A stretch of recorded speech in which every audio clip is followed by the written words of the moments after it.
What sequel was so bad that it actually made the original worse? +1 because I snorted, but real talk, effing up null implementation so hard you have to make up Barker 2 to fix it is the thing the worst SQL did to ruin what came before. Oracle is the worst is what I'm saying. Access just has a 2 GB limit from the jet engine. That's the only reason you're down on it. I always felt like the first film, being as good as it was, kind of shot themselves in the foot a little in terms of a franchise. If the original had just been flimsy plot excuse to see robots fight monsters, then they could have made 20 of them just as dumb as Uprising, and I don't think we would have minded too much, just more dumb action movies. But then the first one turned out to actually have interesting characters with depth of emotion, and a world we cared about, and a compelling story to get invested in. So when Uprising came along and was flimsy plot excuse to show you more robot fights, it was just a huge letdown. That's a big thing I noticed in the sequel, the weight of the Jaegers. In this first movie they were slower and clunkier, but when their hits landed it felt like it was a really hard hit. Even though Striker Eureka was the fastest Jaeger yet, it still felt like it had some weight in it. In the sequel the punches felt like slaps. They didn't feel as if they did anything. Pacific Rim was an awesome movie, but PR, Uprising felt disappointing. It felt like Atlantic Rim with a bigger budget.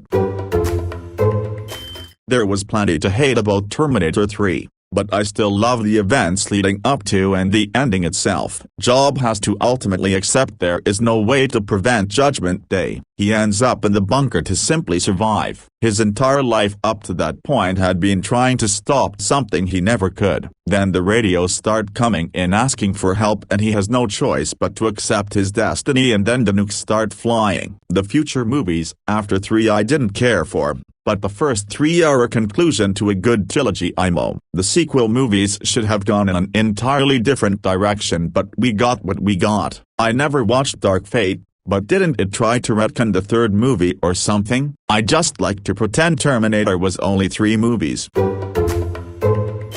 It wasn't the sequel but X-Men Apocalypse completely shit all over this beautifully wrapped X-Men Days of Future Past, in which they got all of the original actors from the first 3 movies, fixed the timeline issues, and had some beautiful and touching moments. Then they go and get greedy, making more movies. What a waste.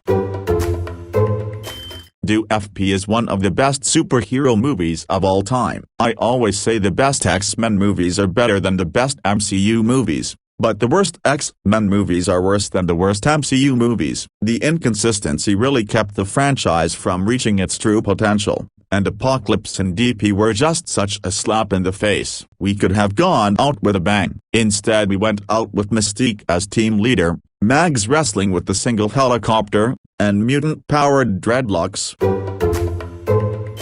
It's funny because even the cast couldn't help but give away how bad they knew it was when they had to go out and promote it and do publicity, like that clip of Emilia Clarke making a face when they ask her about the upcoming season is so great. Wasn't sure any show could completely fumble their series finale worse than Dexter, but Vice and Benioff proved me wrong.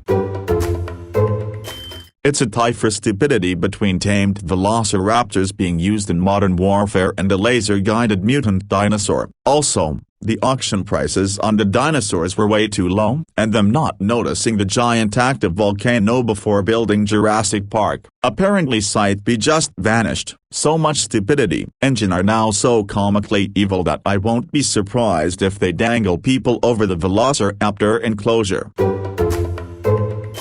The deserve to leave E2. Listen, you dumbass little girl, they will be the most dangerous, life-altering invasive species on the planet. So many native species will die because of them, and it's all because of your stupid little stunt. You're like the kid who releases all of his goldfish in the pond times a million. You're doing so much more harm than good. And as for you, zoologist Star-Lord, how could you possibly be okay with this? You must know that this is a terrible idea. Can you imagine purposefully genetically modifying a dangerous animal to literally be invisible? I mean, come on. Making it big and scary looking is one thing, makes good show. But if you're just trying to put on a show, Why would you design it so that you can't see it, let alone how stupidly dangerous that is? That movie was just such unrelenting stupidity that it made no sense at all, and every scene took entirely too long. God damn it, why does every superhero movie have to dial the stakes to 11? There was really no need to make the entire world a monkey-apocalypse that everyone just forgot about after. The amount of retcons this movie will need to exist in a meaningful way in the larger DC universe is absurd. Plus it ruined her character in Justice League to boot. Not a big superhero movie fan, but the first WW was a decent movie. I definitely enjoyed it. I watched 84 with two whole families worth of people, and every single person let out a sigh of relief when it was over. These are people that adore superhero movies. Mind you, every single person in the room loathed that movie. There was not a single redeeming quality to the entire fucking movie, aside from a few fleeting moments of joy that come automatically when watching Pedro Pascal act. Yes, I hated it, the one possibly redeeming thing being a little bit of closure on George and Reggie, but everything else sucked. The afterlife, and the way everything was balanced, was an ongoing mystery through the series that the movie just wasn't interested in at all. Not in that it didn't want to answer it, but in that it seemingly just stopped caring. In the actual show, the idea of killing a Reaper permanently so that their soul doesn't move on would be a huge deal, seeing as we're told time and time again that disturbing the plan fucks everything up, and every soul who dies gets sent on, serial killers included. Even disregarding that, their decision to just fucking murder him made absolutely no sense either. Awful arcs for Daisy and Mason as well. You're just going to have Daisy immediately fall back into her pattern with abusive men, and play it for laughs? And have Mason not care about it at all suddenly? Just takes the last season's arc and undoes it basically, seemingly without any awareness. What was Roxy doing in that movie? I don't even remember. Did one of them try to become a superhero at some point? The sticky notes raining down from heaven was pretty stupid and just shows how incurious the writers were about the world of the show, and it's all just bad. The first Fantastic Beasts was basically two movies stitched together, and the nude, Jake Buddy movie was so damned good that we can forgive the drag of the Grindelwald crap. The sequel torched that love. The series plan should have been to go full Grindelwald from the beginning, with Fantastic Beasts being just a light-hearted romp with no narrative consequence or larger place in the universe. Just protagonists do good thing because they like kindness. Separate and better for it. Greedy cowards at WB won't take a chance on actually improving a project though by moving off formula no matter how often it fails.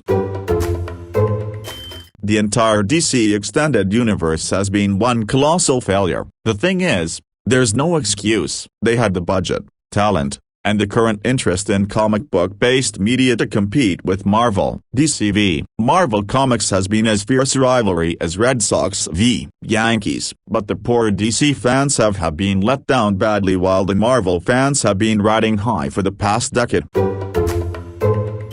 This is what happens when WB gets afraid to do anything other than lighthearted and campy, with the exception of films outside of the zoo. They're trying to copy Marvel with their comedy, but they misunderstand what makes it work, which causes their movies to gradually degenerate into farces. The Snyder era of the zoo had plenty of issues that needed fixing, but I'd take BVS over WW84 any day. Saw the first one in 3D cinema and was absolutely blown away. You could really feel the weight behind these massive meshes crashing into those colossal kaiju. It also had its goofy moments, but overall it was just effing epic. The sequel completely ruined the fights. I only remember that one fight between two meshes and the last one, and I think I was loudly complaining during both of them. No weight behind the punches and meshes flipping around like it's nothing. No tactic, and the meshes looked more like Power Ranger toys than actual war machines. And the enemy is not defeated because of clever adjustments or a plan, but by whatever would probably be kinda cool at that moment. Severe disappointment for me, but it made me immediately rewatch the original, so it wasn't all bad XD. This but not because it's inherently a bad idea. Instead, it's because they apparently made the ending with absolutely no consideration of the themes of the first three or the characterization that was made so far. Woody was the most loyal toy, as emphasized every time we saw him, but in the end he willingly abandons his owner. It's not like the decision was led up to either. Until the decision was made, he was firmly against the notion, and they even added the same themes to the other parts of the movie. The whole conflict was getting Forky back to Bonnie so that he could be there for her. I recognize I'm in the minority here, but I think Annihilation is so bad that it becomes hilarious. I can still sit through it and laugh once every other year or so. That being said, it is terrible. Although I don't think this movie takes away from the first one. Lambert surprisingly nailed it as Raiden, and the actors playing Shanks and Kana were so good that they essentially became the characters in the games going forward. That's kind of who she really was, I think, though. Hard to know for sure being that it was so long ago and who knows who's being really honest. But she really married John Rolfe and became very anglicized. There were certainly a lot more people who went the opposite direction though, abandoned civilized life for something more rustic and joined the Native Americans. I think The Thing prequel makes Carpenter's The Thing a little worse only because it steals away a lot of the horror from when the Americans discover the Norwegian base. You lose the what the fuck just happened here vibe. If you already know what the thing is, that part of the horror is gone and you just get another film that's who's still human. Also you have to retcon Winstead's character in. Just doesn't work. Go on YouTube and look up a channel called Good Bad Flicks. He has a video review, behind-the-scenes style video on The Thing prequel. It's a perfect example of the studio fucking over the director's vision. It would have been way better if they had let him do what he wanted. John Carpenter's The Thing is one of my top 5 favorite movies though. I like to pretend they never made a prequel. Unpopular opinion. Toy Story 4 ruins the entire franchise. In Toy Story 1 and 2, the ending sentiment of the movie is that a toy is always supposed to be there for their kid. Toy Story 3 was about starting that journey over with the new kid and that at least all the toys could stay together even if they weren't with Andy anymore. Toy Story 4 comes along and contradicts the two things that have driven the entire franchise. The main protagonist not only leaves his owner but also leaves the other toys. I guess this is my life as a parent now. Overly critiquing animated movies for children.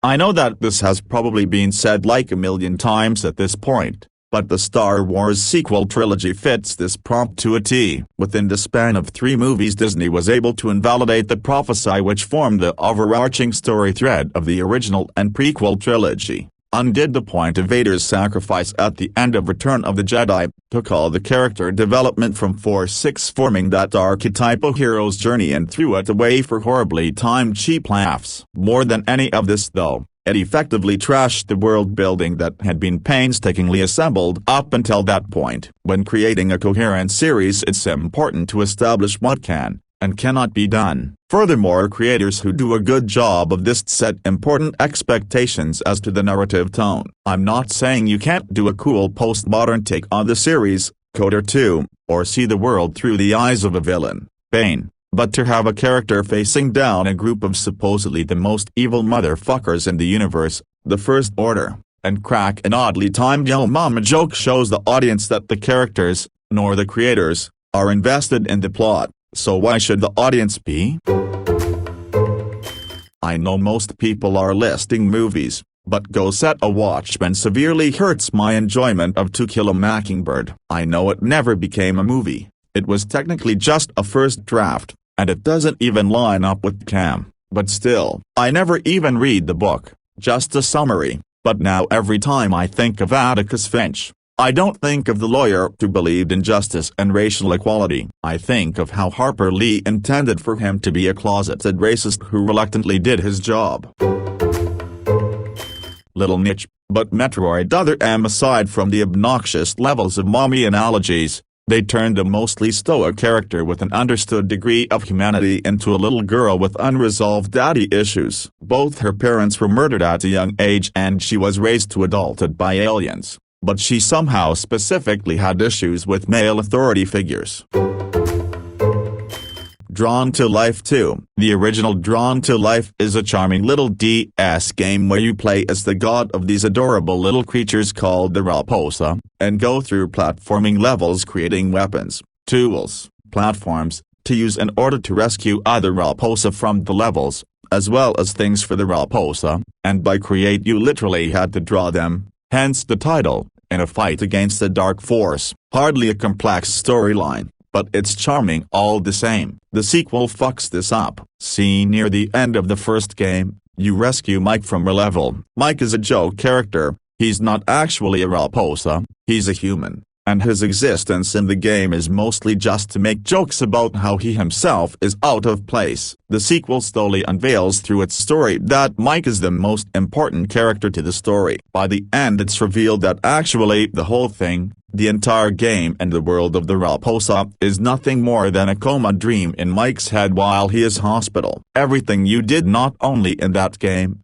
but the first one as well, was completely meaningless because all of it was just a dream. I still haven't seen these. Love the Lotra trilogy, but as soon as they announced they were making The Hobbit, a 200-something page book, into a trilogy, I knew it was going to be a bloated cash grab. From all reports, that's exactly what it turned out to be. So I haven't yet bothered. I do get tempted sometimes, when I'm in the mood for that kind of style but not in the mood to rewatch Lotra. Podk is probably the franchise I'm most connected to, more than Star Wars or Lotra, so, saying a lot, since I like those very much. The fourth and fifth film are forgettable mediocre cash grabs, but the Verbinski trilogy is where it's at. I'm always so shocked what little love Dead Man's Chest and At World's End get. Sure, DMC and I don't feel much of a history piece of a film as Kate BP did, which gave it a certain charming flair combined with its supernatural elements, but it introduces, in my opinion, and respect to Hector Barbossa, the franchise's greatest villain Davy Jones, along with some of the best action pieces of the franchise, the Kraken attacks. The overall story of DMC and Up is great, though a bit convoluted compared to the simple A to B storyline of Caught BP. I will always have a soft spot for the fourth film, but it was the first one I saw which got me into the whole thing in the first place. I will admit I haven't read the official prequel book, which may shed some light. However, it really annoyed me that Captain Jack has a full backstory established in the first four films and then the fifth one just throws all of that in the bin. For that I will never forgive them. The overall narrative of the prequels is great. I can see the story George was trying to tell. George just shouldn't have been the one to direct and have so much control on the writing. Yes, they are very average movies and I can barely sit through episode 1 and 2. There are very few good things about those movies. Episode 3, while it does have some problems with it, it's a well-done movie. However, the sequel trilogy, I've never been so disappointed in a set of movies. I left TLJ just more disappointed than angry, and I've never watched it again. I'll never watch Roz because of TLJ. I didn't care at all to see how it ends and never will. Legendary cultural anthropologist Joseph Campbell was integral to the first three, assisting Lucas in building the mythological elements to the story, specifically the Force. Campbell passed away during Return, leaving Lucas, who clearly had not learned a goddamn thing from Campbell, to continue on with the script writing. And that's how the Force shifted from something that is accessible to all beings to being something only certain beings with a sufficient amount of midichlorians can access. Campbell must have been puking while rolling over in his grave. I'd have to watch it again to confirm my initial reaction, but basically I didn't like it either. Season 1 they actually went, hey, you know how each bending element is based on its own martial arts so they're all unique, recognizable, and beautiful. Yeah, we're not doing that anymore. It's boxing now. It's all boxing. They punch, element go whoosh, that's it. Also, any Joe Schmoe off the street can do lightning bending now. No reason, they just can. And somehow the new Team Avatar, full of teenagers, young adults, seemed more juvenile than Atlas' literal children. Dumb high schoolers, romantic plot all over the place. But like I said, Gotta watch it again so I can hate it properly.